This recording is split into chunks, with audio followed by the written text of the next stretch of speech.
तो यहाँ से चाहे तो घुमा दीजिए।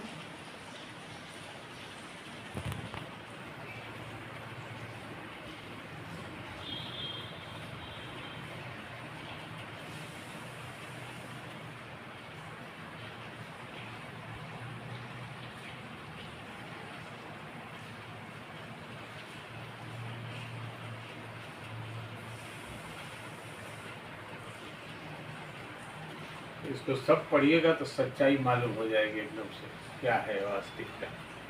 बिना अध्ययन के लोग में भी गाजीपुर कहते हैं। मैंने सोचा कि जब तक हम भी हिंदुस्तान के अंदर पुनर्जागरण के माध्यम से ही और महापुरुषों का जो चिंतन था, जो गरीब के प्रति उनका एक संवेदना थी, कमज़ोर लोगों के प्रति उनकी जो आस्था थी, उस सारी चीज़ों को ही उस यूरोप के ही आधार पर पुनर्जागरण के माध्यम से ही महापुरुषों के जैसे गौतम बुद्ध के विचार, फुले के विचार, अम्बेडकर साहब के विचार, चौधरी साहब के विचार, लोहिया जी के विचार और स्वामी विवेकानंद के जो प्रमुख महापुरुषों में हैं, इन लोगों के विचार अब विलुप्त की, जैसे सुकरात के विचार विलुप्त हो गए थे, उसी तरह से गौतम बुद्ध का भी विलुप्त हो गया था। तो इन महापुरुषों ने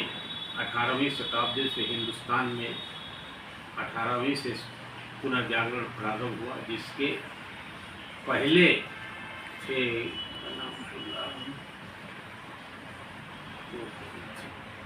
उन्होंने शुरुआत किया, जो सती प्रथा को उन्होंने समाप्त किया। पहले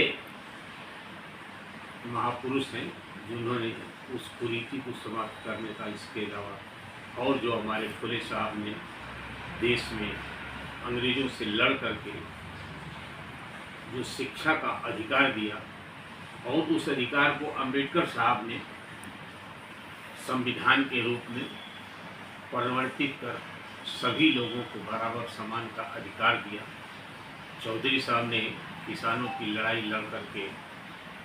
किसानों को मजबूत करने का काम किया। लोहिया जी ने जाति तोड़ो समाज बनाओ का नारा दे करके देश में एक ऊर्जा भरने का काम किया और उनकी नारे पर ही उनके समय में हिंदुस्तान में एक भारतीय परिवर्तन आया और उनकी विचारधारा पर 9 प्रांतों में सरकार बन गई। और स्वामी विवेकानंद जी अमेरिका में जो अपना धर्म के ऊपर वक्तव्य दिया था, उन्होंने कहा था कि सिर्फ हिंदू धर्म में ही खामियां नहीं, इस्लाम धर्म में भी है और ईसाई धर्म में भी है, सभी में खामियां हैं, किसी में कम है, किसी में ज़्यादा है। उन्होंने ये भी बात कहा था कि हर धर्म के लोग अपने एक कुएं में ही देखते हैं कि यही हमारा धर्म है, पूरी दुनिया को ऊपर नहीं देख पाते हैं, ये उन्होंने कहा था। और इस पर उन्होंने कहा, और इस पर अमेरिका वालों ने ये कहा, वहाँ के जो विद्वान थे उन्होंने कहा हिंदुस्तान के लोग रोटी मांगते हैं तो हिंदुस्तान के धर्म स्वावलंबी लोग पत्थर देने का काम करते हैं। ये इस आधार पर मैंने इस